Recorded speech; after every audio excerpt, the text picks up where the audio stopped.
Assalamualaikum warahmatullahi wabarakatuh. Bayangkan 3.000 orang berdiri di hadapan 100.000 tentara kekaisaran dunia. Bukan senjata yang diuji pertama kali, tapi iman dan harga diri risalah. Mu'tah bukan soal menang atau kalah. Mu'tah soal apakah Islam boleh diinjak tanpa jawaban. Ya Allah, hidupkan dalam hati kami iman seperti iman para syuhada Mu'tah, yang tidak mundur karena jumlah, tidak ragu karena logika, dan tidak goyah karena dunia. Ya Allah, jangan jadikan kami penonton sejarah, tetapi pewaris keberanian, kejujuran, dan keteguhan mereka. Amin, amin ya rabbal alamin. Jika kisah ini menguatkan imanmu, sebarkan. Jika sejarah ini membuka hatimu, lanjutkan menonton. Dan jika engkau ingin Islam dipahami dengan ilmu, bukan sensasi, ikuti perjalanan kisah-kisah sahih ini sampai akhir. Karena sejarah umat ini bukan dongeng, tapi warisan tanggung jawab. Bismillah, mari kita mulai ceritanya.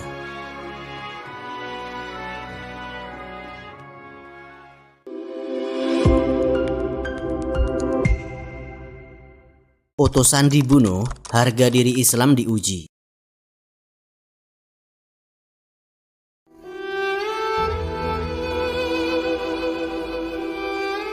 Dalam Islam, perang bukanlah jalan utama, apalagi tujuan.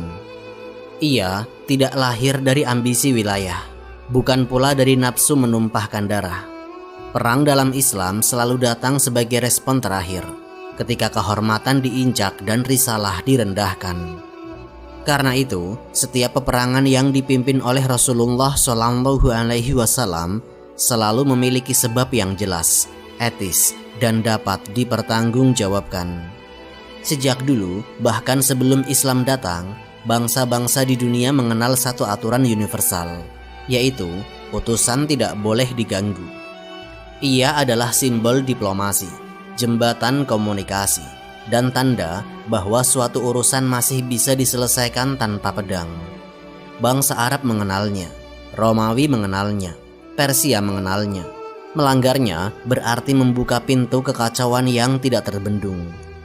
Pada tahun ke-8 Hijriah, Rasulullah SAW mengirim para utusan ke berbagai wilayah di luar Jazirah Arab. Ini bukan ekspansi militer, melainkan ekspansi risalah.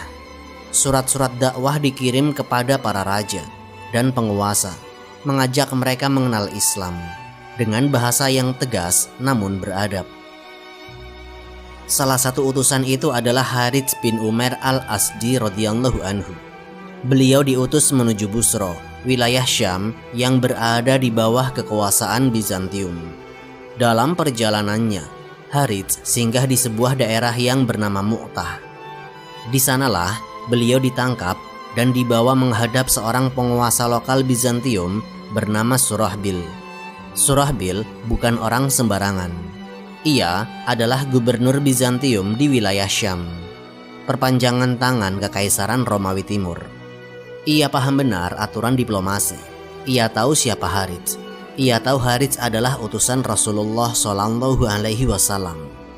Namun di hadapan kekuasaan, kesombongan seringkali membunuh akal sehat. Keputusan itu pun diambil, bukan pengusiran, bukan penahanan, tapi pemenggalan kepala. Harits bin Umair dibunuh secara keji. Inilah pertama kalinya dalam sejarah Islam seorang utusan Nabi dibunuh. Sebuah pelanggaran yang tidak hanya menyentuh isi emosional, tetapi mengguncang tatanan hubungan antar bangsa.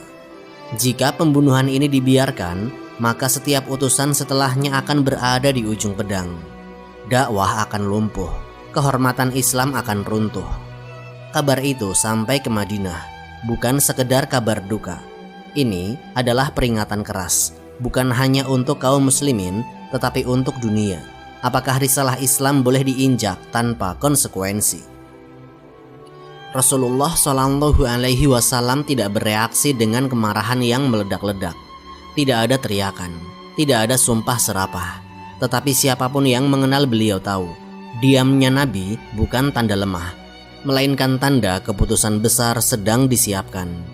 Islam sedang diuji. Jika diam, risalah akan direndahkan. Jika bertindak, dunia akan berubah. Dan dari Madinah, sebuah keputusan akan lahir.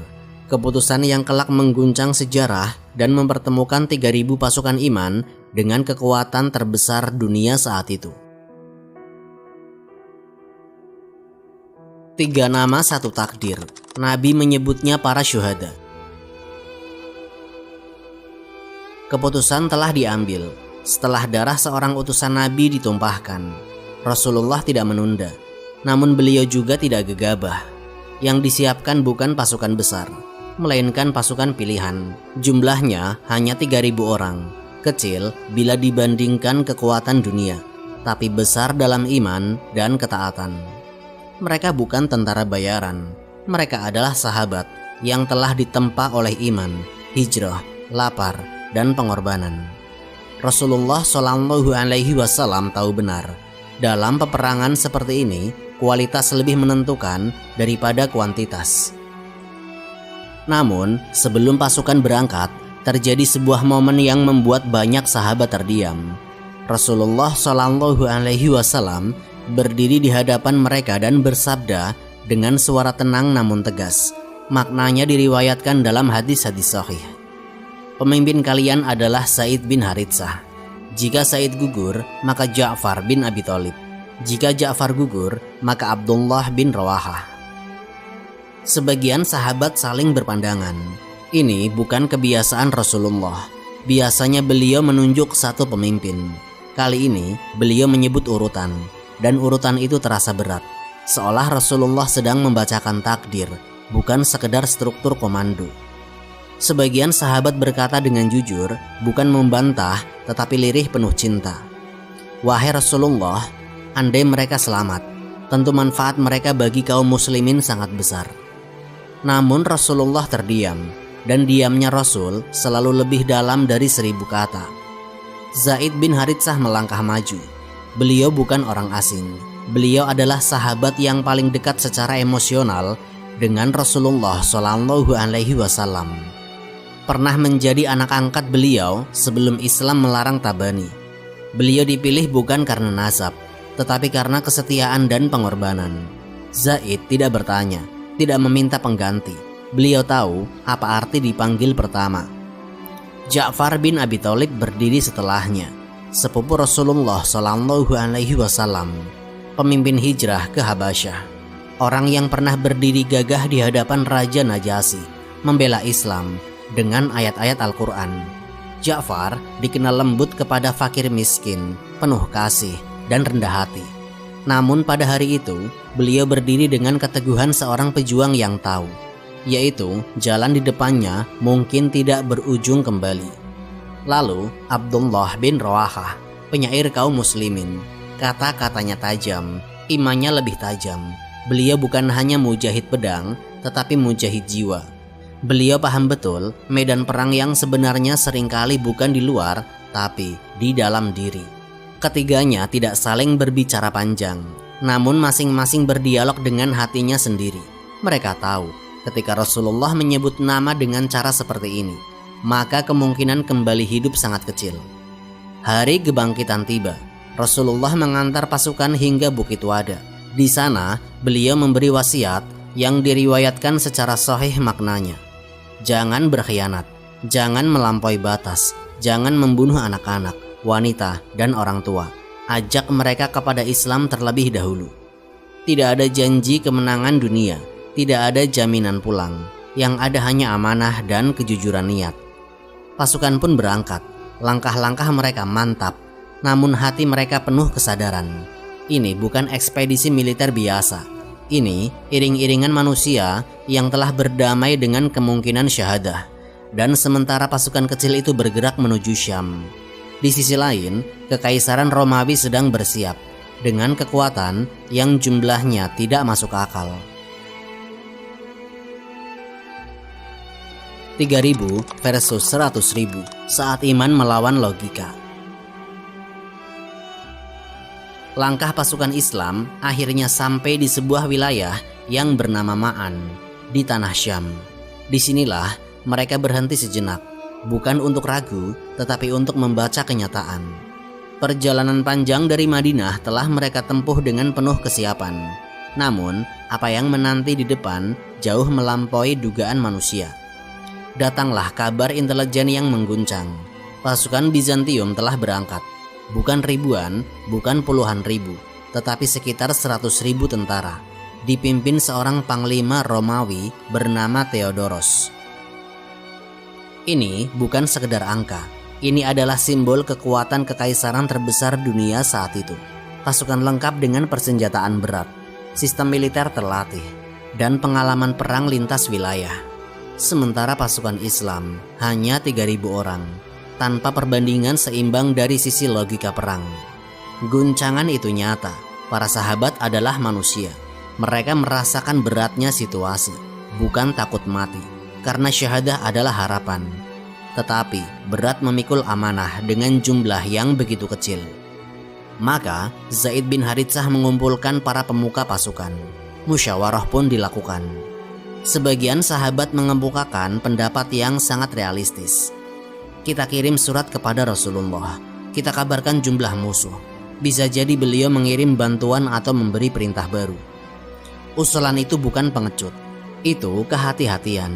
Namun di tengah musyawarah itu, Abdullah bin Rawahah yang sejak tadi diam akhirnya berdiri. Wajahnya tegas, suaranya menggema. Ucapannya diriwayatkan dalam kitab-kitab sirah dengan makna yang sahih. Wahai kaumku, demi Allah, apa yang kalian benci itulah yang justru membuat kalian keluar, mencari syahadah. Kita tidak memerangi musuh karena banyaknya jumlah atau kuatnya senjata. Kita memerangi mereka dengan agama ini, yang Allah muliakan kita dengannya. Maka majulah.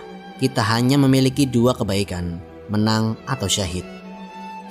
Kata-kata itu menampar logika dunia, namun menguatkan iman langit. Keraguan yang sempat menyelinap perlahan runtuh. Para sahabat saling menatap. Lalu satu suara berseru, ikuti yang lain. Demi Allah, Abdullah bin Rawahah benar. Keputusan pun diambil. Mereka tidak mundur.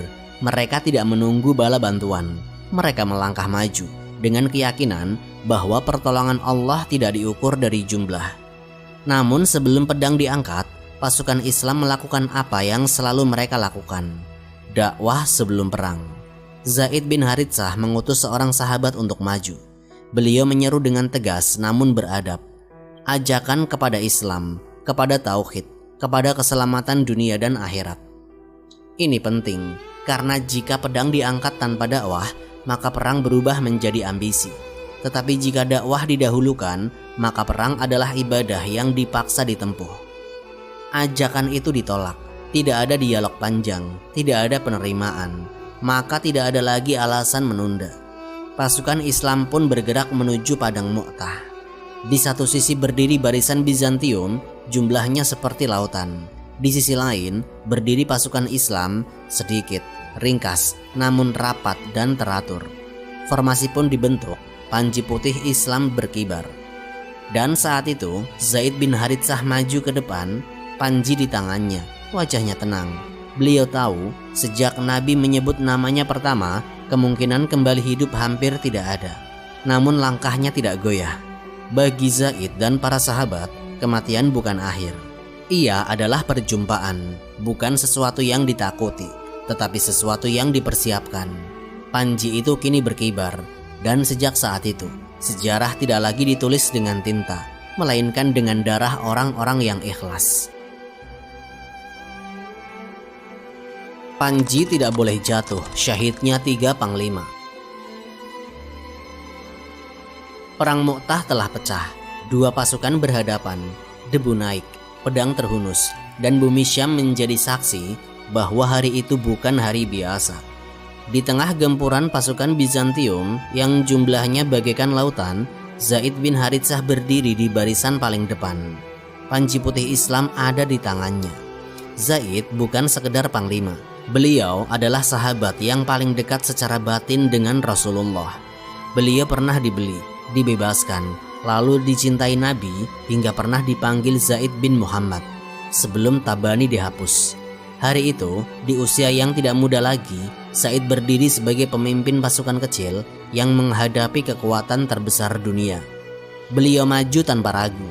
Panji tidak diserahkan kepada siapapun. Beliau tahu, selama Panji masih tegak, semangat pasukan tidak runtuh. Tombak-tombak Bizantium menghujani barisannya. Pedang beradu tanpa jeda, hingga akhirnya tubuh Zaid ditembus senjata musuh. Beliau roboh dengan Panji masih di tangannya. Zaid bin Haritsah syahid. Di Madinah, Rasulullah berdiri di hadapan para sahabat. Jarak ribuan kilometer bukan penghalang. Allah memperlihatkan kepada beliau jalannya pertempuran. Dengan air mata yang mengalir, beliau bersabda sebagaimana diriwayatkan dalam hadis sahih yang maknanya, Panji diambil oleh Zaid bin Haritsah, lalu ia gugur.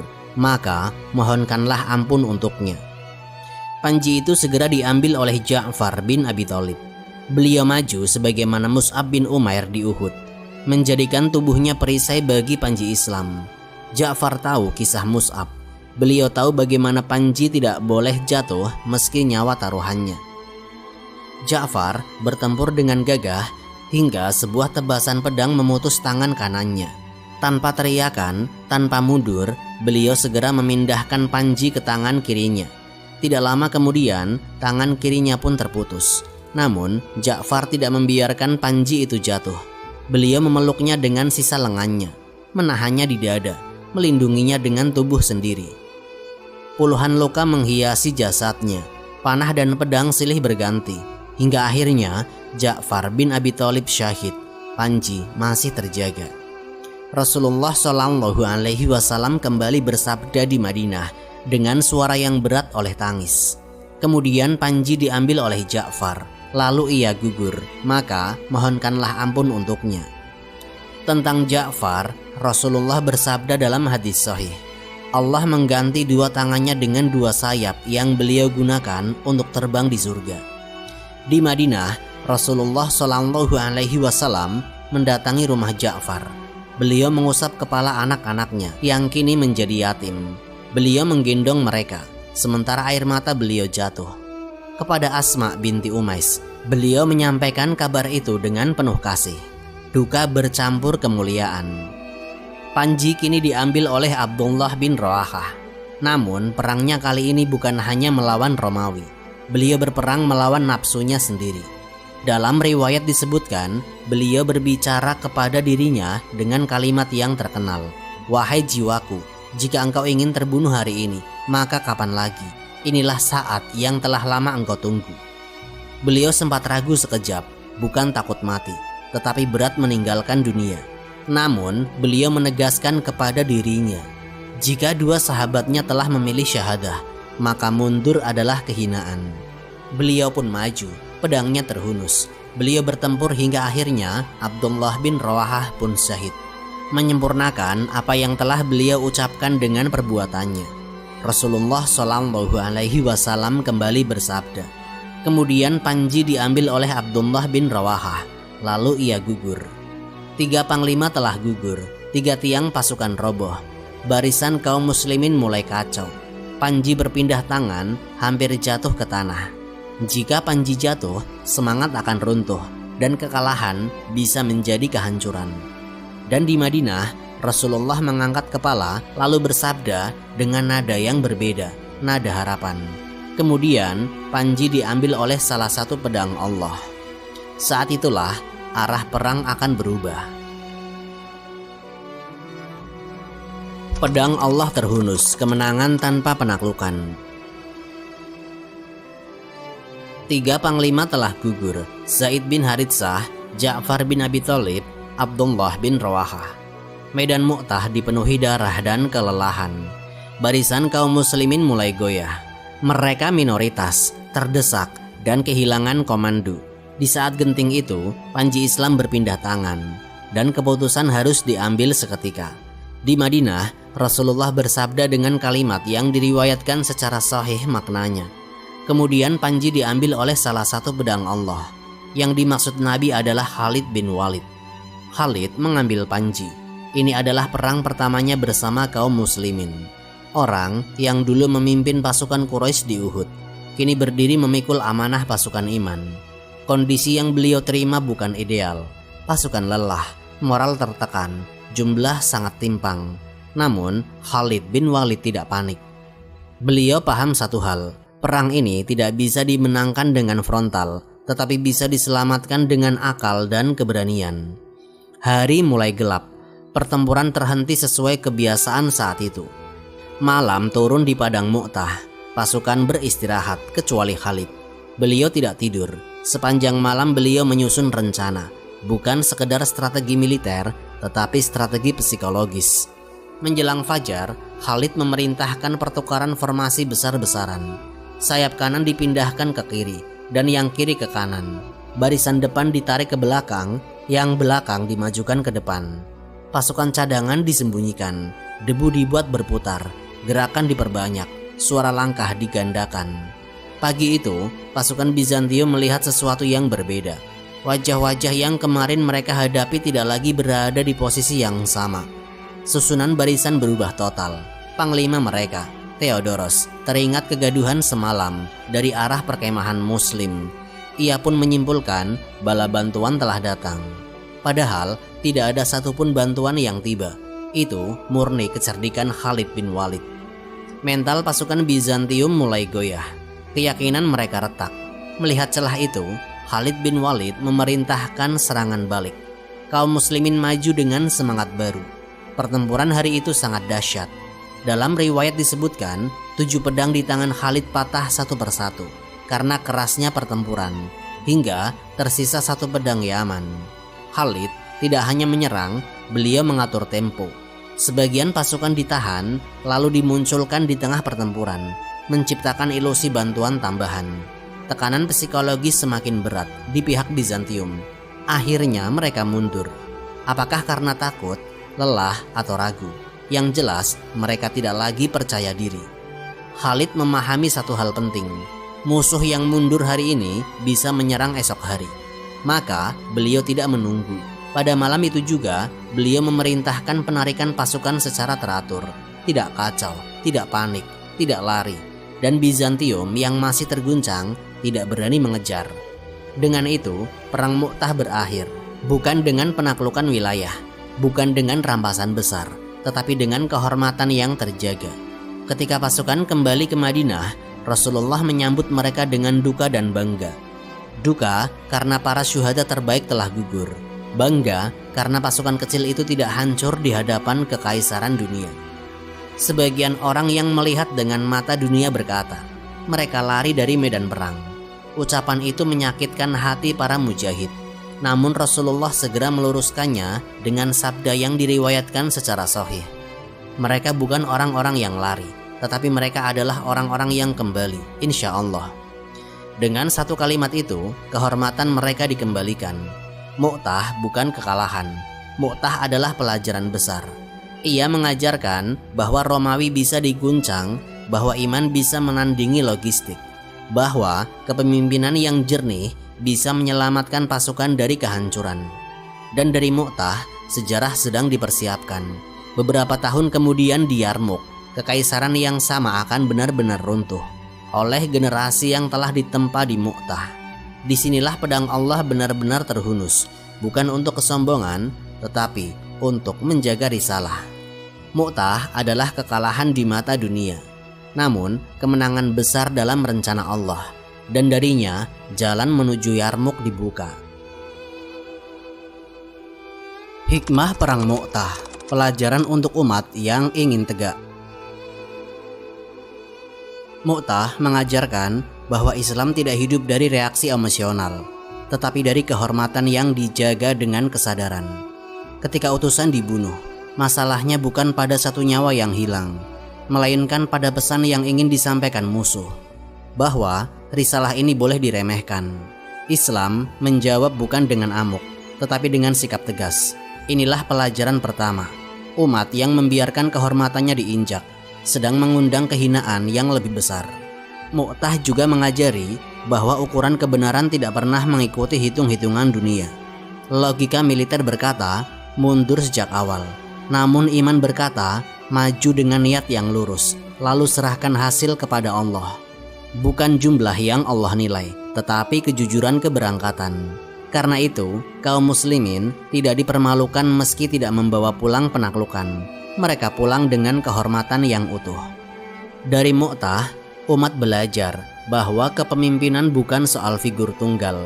Rasulullah menyiapkan lapisan komando, seolah ingin berkata, dakwah ini tidak boleh bergantung pada satu orang. Ketika satu gugur, yang lain berdiri. Dan ketika semua yang ditunjuk gugur, Allah angkat pemimpin dari arah yang tidak disangka. Ini pelajaran besar tentang kaderisasi. Umat yang tidak menyiapkan pengganti sedang menyiapkan kehancurannya sendiri. Mu'tah juga memperlihatkan bahwa keberanian sejati bukan meniadakan rasa takut, tetapi menundukkannya. Keraguan sempat hadir, bahkan di dada orang-orang terbaik. Namun, iman tidak diukur dari bebasnya hati dari rasa takut, melainkan dari keputusan yang diambil meski takut. Inilah jihad paling sunyi, yang tidak terlihat oleh musuh, tetapi disaksikan oleh Allah.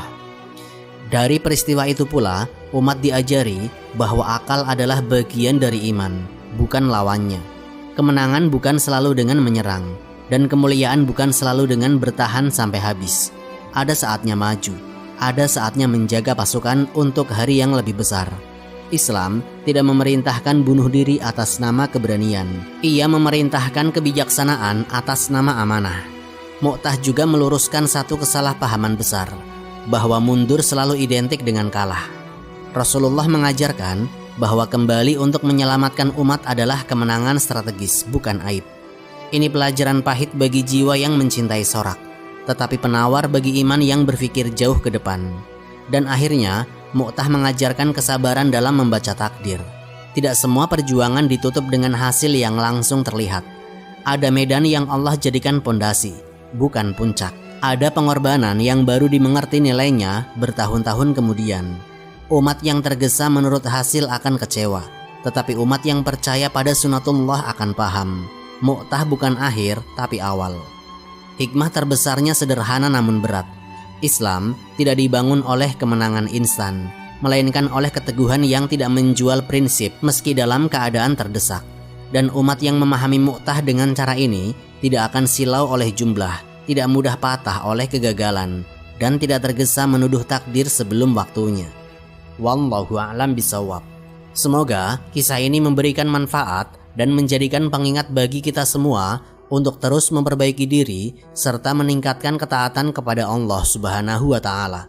Lebih dan kurangnya mohon dimaafkan. Yang benar datangnya dari Allah Subhanahu wa Ta'ala. Khilaf atau keliru itu datangnya dari saya pribadi sebagai manusia biasa. Sampai jumpa di kisah-kisah inspiratif berikutnya. Akhirul kalam. Wassalamualaikum warahmatullahi wabarakatuh.